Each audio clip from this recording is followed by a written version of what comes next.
मित्रों, आपकी बात आपके साथ राकेश मोहन त्यागी यूट्यूब चैनल के इस 4 जुलाई के सायंकालीन अंक में आप सभी को मेरी राम राम। दद्दा मेरे आज जो बतवतो कैन में आप सबके जोहरे आऊँ,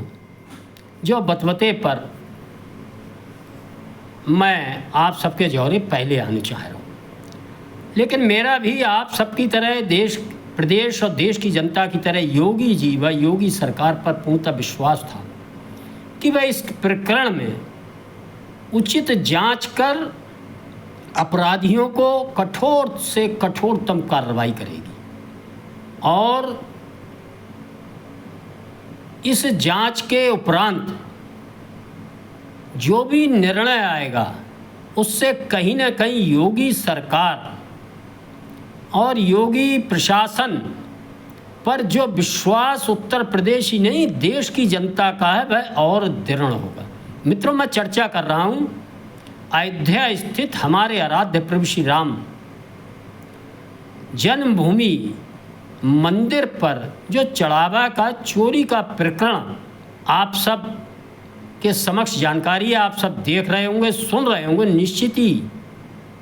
लाखों करोड़ों भक्तों की तरह मेरी और आप सबकी भी भावनाएं इस प्रकरण से आहत हुई थी। हम शर्मिंदा हुए थे। किस प्रकार के लोग हैं जो भगवान को भी धोखा देने से बाज नहीं आते हैं, और किस प्रकार के लोग हैं तेरा मेरा भाई भतीजावाद अपनाकर इस प्रकार के लोगों को लगातार ऐसे संस्थानों में लाकर बिठाने का काम करते हैं, भाई भतीजावाद,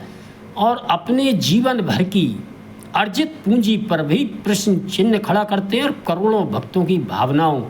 को भी ठेस पहुंचाने का काम करते हैं। लेकिन दूसरी ओर मित्रों,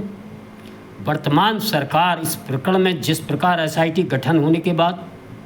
प्रथम दृष्टया जो अपराधी इसमें संलिप्त नजर आए,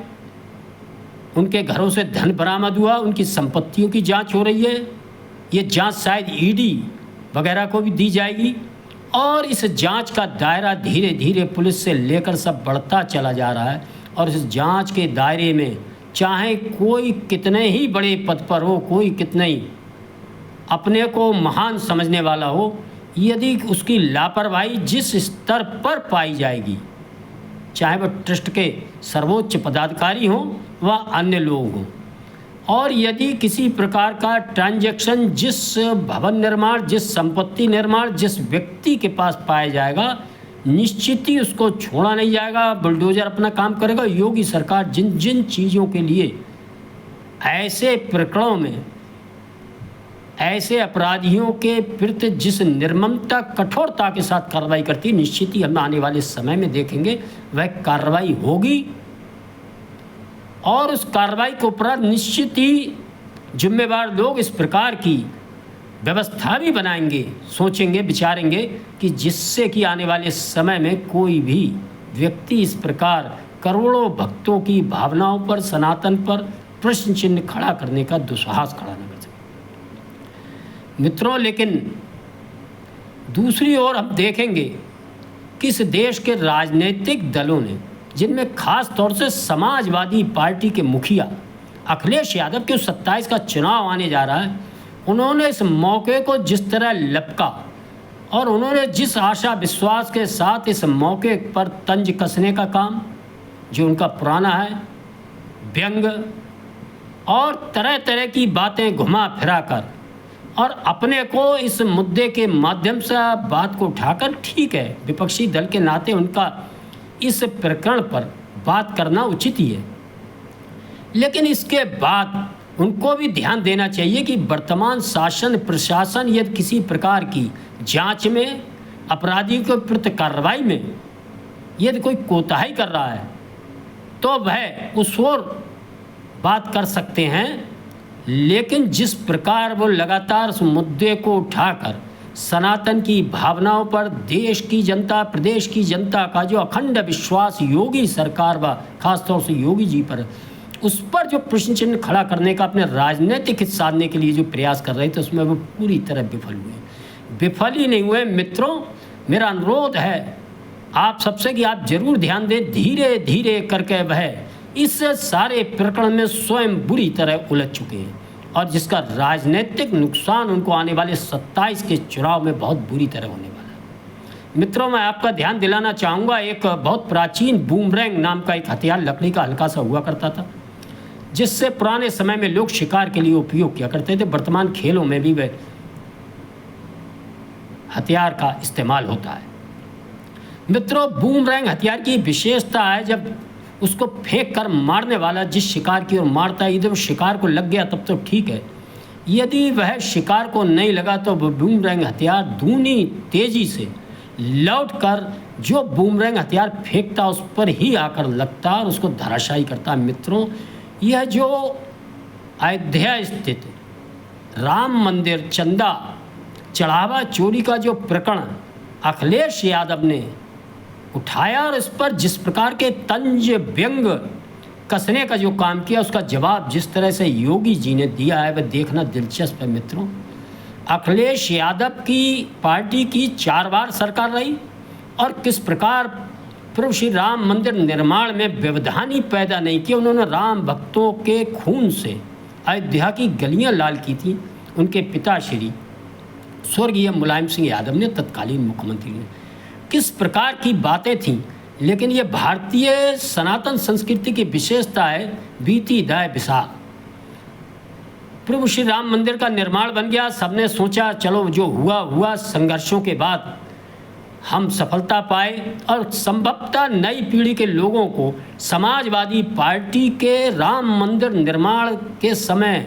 आंदोलन के समय किए हिंसक विरोध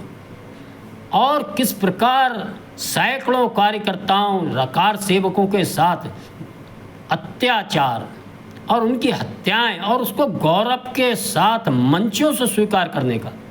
समाजवादी पार्टी के संस्थापक मुखिया अखिलेश यादव लगातार कहते थे, मेरे सामने यदि ऐसा कोई मौका आया कार सेवकों पर गोली चलाने का तो मैं फिर इसी प्रकार के काम करूंगा। अभी आप देख रहे हैं सोशल मीडिया का ज़माना, तरह तरह की सारी चीज़ें जो दबी छुपी जनता नई पीढ़ी के मन मस्तिष्क से विस्मृत हो चुकी थी, वह सब पुनः ऐसा लग रहा है जैसे उभर कर सामने आ गई हैं। सन 92 के अंदर श्रीमान राम गोपाल यादव जी का दिया भाषण जो लोकसभा के अंदर था, वह किस प्रकार प्रचलन में आ गया, सोशल मीडिया पर ट्रेंड हो रहा है और उससे धीरे धीरे सनातन समाज, हिंदू समाज के नई पीढ़ी के लोगों के मन में भी इन सब के प्रति कहीं ना कहीं गुस्सा भड़क रहा है।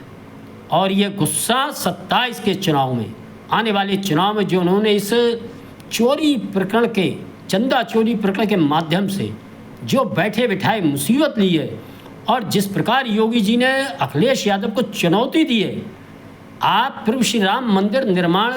के बाद दर्शन करने नहीं जाएंगे,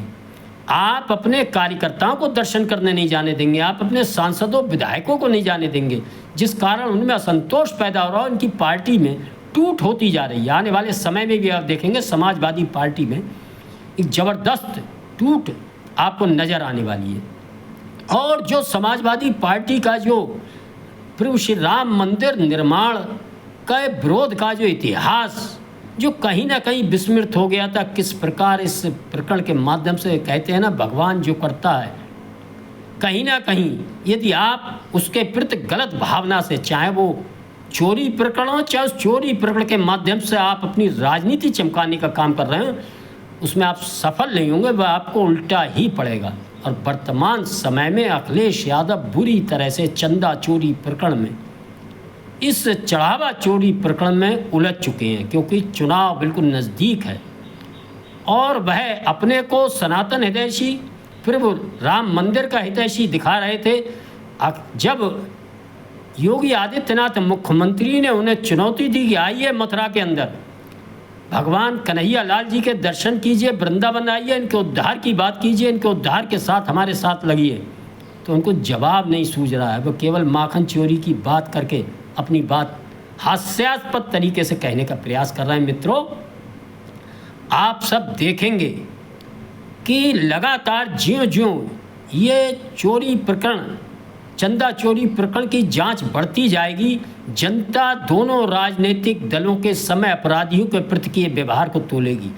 एक और ऐसे मुख्यमंत्री हुआ करते थे समाजवादी पार्टी के, कि जिनके पास सार्वजनिक रूप से मंच पर जाकर एक गुंडा माफिया बदमाश अपने कुत्ते से हाथ मिलवा देता था।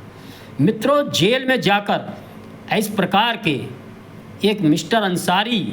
एक माफिया थे जिनसे डीएम और एसएसपी जाकर बैडमिंटन खेला करते थे। ये जलवा समाजवादी पार्टी की सरकार में हुआ करता था। उन्हें ताज़ी मछलियाँ खाने का शौक़ था तो जेल में उनके लिए तालाब खुदवाने का काम समाजवादी पार्टी के समय में किया गया था।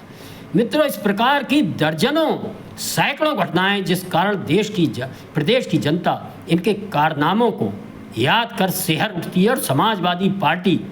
का प्रत्याशी कितना ही अच्छा हो भला हो, लेकिन जब वो समाजवादी पार्टी का सिंबल लेकर आता है तो मात्र कुछ वर्ग के अलावा हर वर्ग में उससे भयभीत होता है और किसी भी प्रकार समाजवादी पार्टी की सरकार आने की कल्पना भी नहीं करता है। मित्रों, इस संबंध में जो प्रभु श्री राम मंदिर निर्माण के समय का जो इनका विरोध का इतिहास रहा, किस प्रकार उन्होंने अयोध्या की गलियों को कार सेवकों के खून से लाल करने का जो काम किया था, वह सारे प्रकरण नई पीढ़ी के सामने सनातन के जो भूले बिसरे लोग जो भूल चुके थे वह सारे रहस्य उजागर हो गए हैं। और इसी को कहते हैं कि हवन करते हुए हाथ जल जाना। मित्रों, आने वाले 27 के चुनाव में समाजवादी पार्टी, उनके प्रत्याशी, उनके मुखिया को इसका बहुत बड़ा राजनीतिक नुकसान उठाना पड़ेगा। अपने अंक को वाणी से इस अंक में वाणी को विराम देने से पहले मेरा अनुरोध है, मेरे इस चैनल को सुनकर लाइक करें, शेयर करें, चैनल को सब्सक्राइब करें। धन्यवाद। जय श्री राम, जय श्री वाल्मीकि भगवान, भारत माता की जय।